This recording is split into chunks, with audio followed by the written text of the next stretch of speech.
ദൈവതിരുനാമത്തിന് മഹത്വമുണ്ടായിരിക്കട്ടെ. എല്ലാവർക്കും നല്ല പ്രഭാതം ആശംസിക്കുന്നു.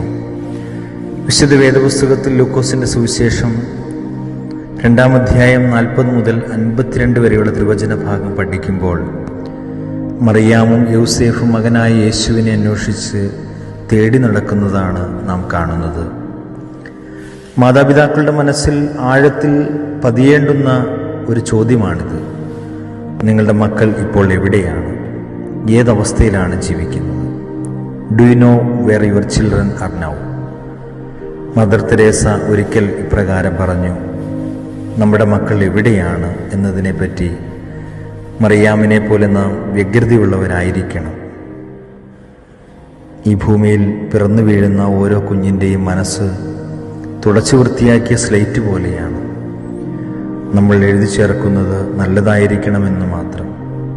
എത്ര നല്ല കുടുംബത്തിൽ, എത്ര നല്ല മാതാപിതാക്കളുടെ മക്കളായി പിറന്നതുകൊണ്ട് മാത്രം മക്കൾ നല്ലവരാകണമെന്നില്ല.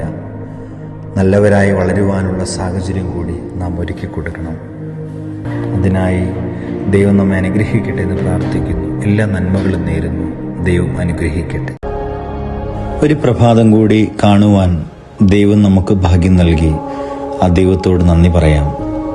ഞങ്ങളെ അതിവാത്സല്യത്തോടെ സ്നേഹിക്കുന്ന ദൈവമേ, ഈ പ്രഭാതം വരെയും കൃപയുടെ തണലിൽ ഞങ്ങളെ സൂക്ഷിച്ച പരമപിതാവേ, ജീവിതത്തിൻ്റെ ഈ പകലിൻ്റെ അലച്ചിലുകളിലും ഓട്ടപ്രദക്ഷിണങ്ങളിലും സ്വസ്ഥമായി ജീവിക്കുവാനും അവിടുന്ന് കരുണ തോന്നണമേ.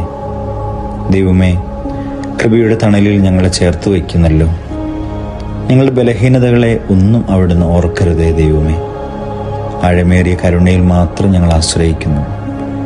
നൽകിയ എല്ലാ നന്മകൾക്കും ഒരിക്കൽ കൂടി ഞങ്ങൾ നന്ദി പറയുന്നു. പിതാവിൻ്റെയും പുത്രൻ്റെയും ജീവനുള്ള പരിശുദ്ധ റൂഹായുടെ നാമത്തിൽ തന്നെ ആമേൻ.